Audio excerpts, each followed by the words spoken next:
Good morning, dear students, and welcome back to our online classes. Today, we are going to start our new chapter, chapter 9. And in this chapter, we are going to study about carbon and its compounds. Now, in this chapter, we are going to study about the basic properties of carbon, okay, its occurrence in the nature, its importance, why we study about carbon, and we are going to study about key concepts, key things, and they are allotropes of carbon, its definition, explanation with examples, its structures, crystalline and amorphous structures, uses of forms of carbon such as diamond, graphite, coke, coal, and soot. And we are going to see about the laboratory preparation and properties as well as uses of carbon dioxide as well as carbon monoxide. So these things we are going to learn in this chapter. Now, when we talk about carbon, we have to be first clear about the nature of carbon.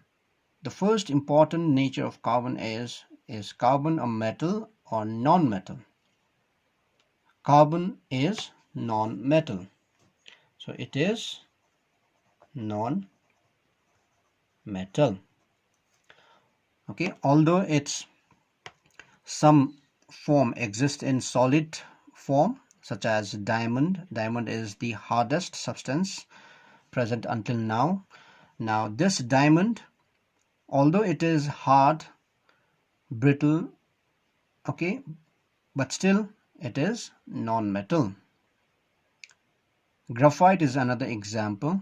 Graphite is another form of carbon which is also shiny in nature and conducts electricity. We know that metals are shiny and they conduct electricity, but graphite is a form of carbon which conducts electricity also and which shines also, but is still a non-metal. So carbon is non-metal. Okay, boys. Now another important thing which we have to know about carbon, which we have already studied from class 6 onwards, the symbol of carbon. The symbol of carbon is, here we have that symbol. The symbol of carbon is C, capital C. And we also need to know the atomic number of carbon. The atomic number of carbon is 6. What do we mean by this atomic number? We mean the number of protons or the number of electrons present in the atom of carbon. Now, atomic number of carbon is 6. That means there are 6 protons in the nucleus of an atom of carbon. And there are also 6 electrons in the orbit of an atom of carbon. So atomic number tells us about the number of protons or the number of electrons, but the number of protons and the number of electrons are always equal in a neutral atom. Okay, next we have to know about atomic mass of carbon. The atomic mass of carbon is 12 atomic unit. Okay, and the valency of carbon is 4. How we got the valency of carbon 4? Because in what is the atomic number of carbon? 6. So atomic number is 6. That means there are 6 electrons. 6 electrons. There are 6 electrons. So if we write the electronic configuration, so it will be 2, 4. So in the first cell there are 2 electrons, and in the second cell there are 4 electrons. And I hope you still remember when we did the electronic configuration, atomic orbits over there, atomic structure. The atom will become stable if there are 8 electrons in the second and onward cell or the outermost cell. So here we have 4 electrons, so this is not stable. So in order to be stable, this atom requires 4 more electrons. So if we add 4 more electrons over here, now it can have 2 plus 8 configuration. Now this will become stable. Therefore, how many more electrons does a carbon atom need? 4 electrons. Hence, the valency will be, this is called valency. Hence, the valency of carbon is 4. Okay, boys. So you have to know the symbol of carbon, and which is capital C, atomic number of carbon 6, atomic mass of carbon 12 atomic unit, and the valency of carbon is 4. So these are the basic information about carbon, which we already know since class 6. Now, why we need to study about carbon and its compound? Why there is need for it? The reason behind the study of carbon and its compound separately is carbon is very important element.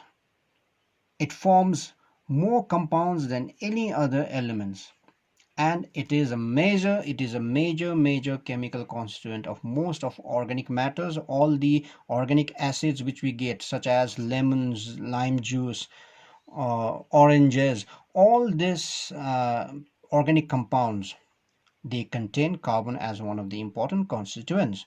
All the fossil fuels, petroleum, all these things contains carbon. Our DNA, our RNA, ribonucleic acid, deoxyribonucleic acid, they all contains carbon as one of the important constituent. The genes which we carry, they all contain carbon.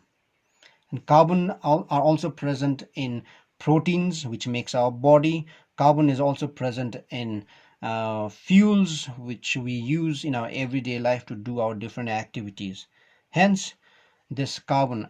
And carbon is also one of the important constituent of our greenhouse gas, carbon dioxide, which helps to keep the temperature of our earth to the right optimum temperature, so that life can exist on the planet earth.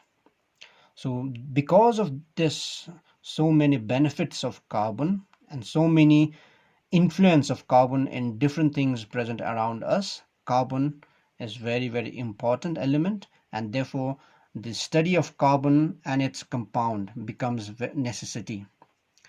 And that's why when we reach higher class, when you reach to class 10, we will study a separate branch of chemistry called organic chemistry, where you will be dealing with carbon and its compounds. Okay, so in our today's class, we will see the importance of carbon and its occurrence in the nature. Now let us see food which we use every day in our life. Food such as proteins, these are nutrients. Proteins, carbohydrates, vitamins, fats, they all are made up of carbon as one of the important constituent. There are other elements also, such as hydrogen, oxygen, nitrogen, phosphorus. They also make this food, but all food contain carbon as one of the important constituent. For example, if we take carbohydrate, if we take glucose, C6H12O6, so this is the formula of glucose. Now if you see glucose, you have carbon, 6 carbon. One molecule of glucose has 6 carbon atom. Without this 6 carbon atom, glucose will not be glucose, it will be different substance. If we use sugar every day in our life, the formula of sugar is C12H21O11. Now if you see over here, there are 12 carbons. Now without this 12 carbons, the sugar will not remain sugar, it will be different substance. Okay, now let's see about clothes.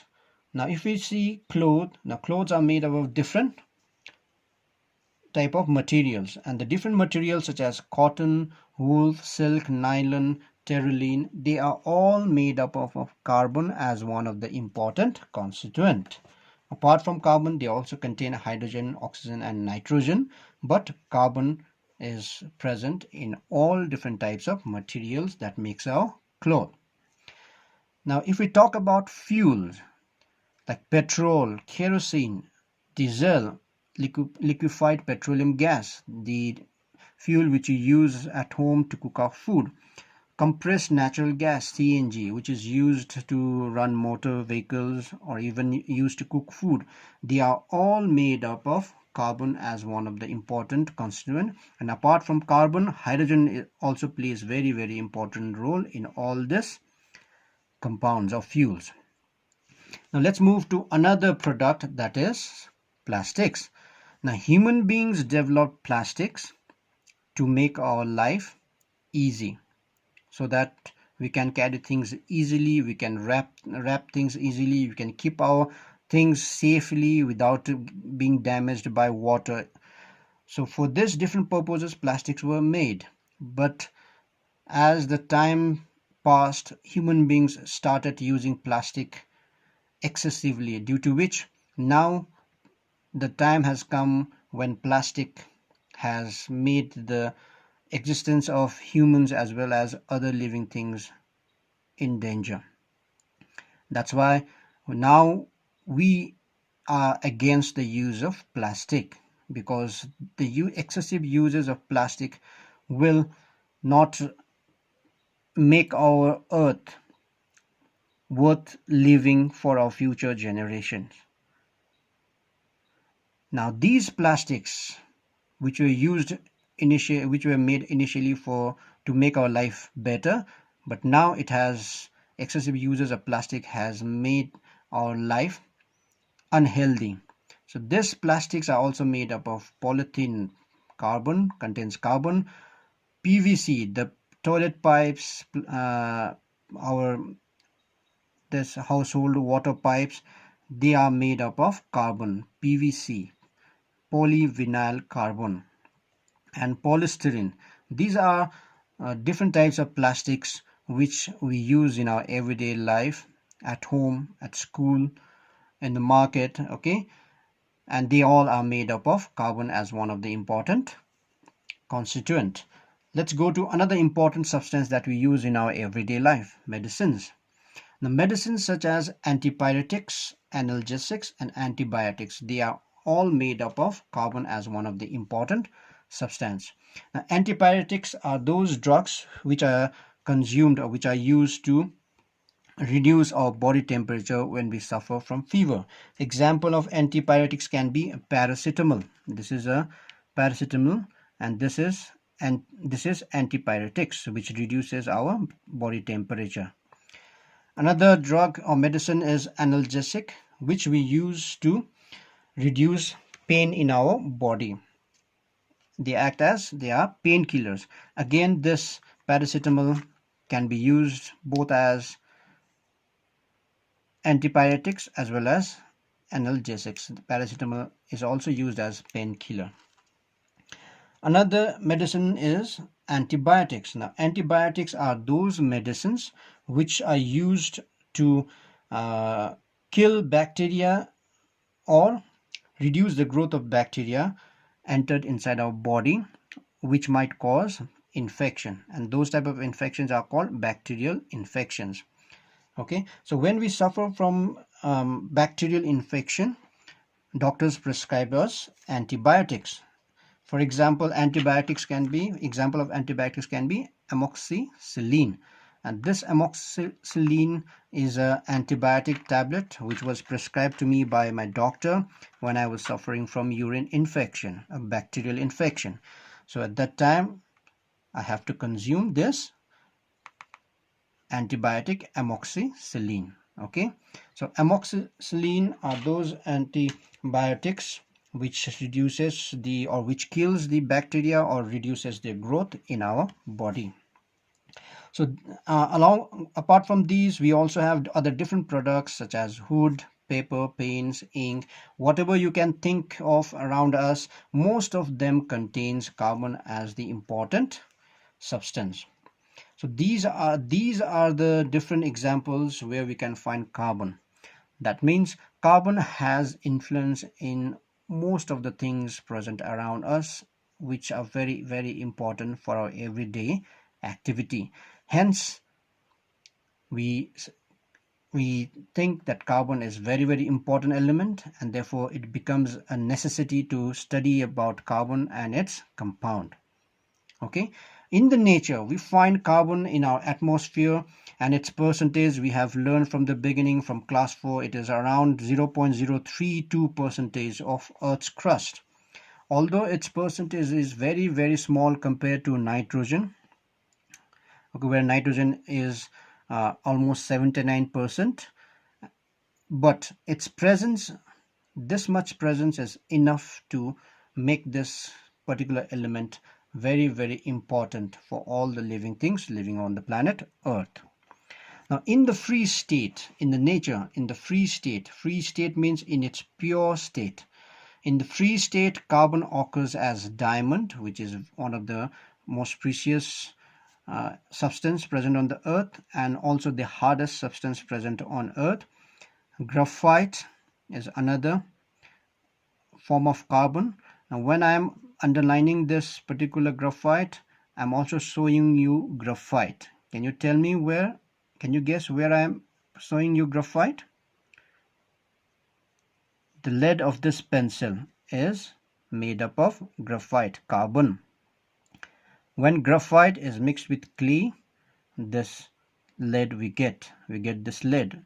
Okay, now this lead is water resistant. That's why when you write on your paper with the help of pencil, it hardly becomes faded, it hardly fades away. Okay, it remains there because it is water resistant. Now, this graphite is another form of carbon which we can find in pure form in the nature, and coal, they are also made up of, they are also carbon which exist in the free state in nature. Now, in combined state, carbon can exist in different forms which we already discussed: food, clothes, fuel, plastics. All these forms are combined forms of carbon. Like vitamins, carbohydrate, they are all combined forms of carbon. Hydrocarbons such as methane. Methane is also a greenhouse gas, and it is also a good fuel. Petroleum, natural gas, all these things are the combined form of carbon. The carbon dioxide gas which we have in the air, that is also a combined form of carbon. Okay, so carbon is very, very important element because it makes large number of different substances which are very important in our life, and it exists in two forms: in free state as well as in combined state in the nature. So we are going to study this much for our today's class. I want you to go through your book in detail, learn the symbol, atomic number, atomic mass, and valency of carbon, and its importance and its occurrence in the nature. Until then, stay safe and do all things well.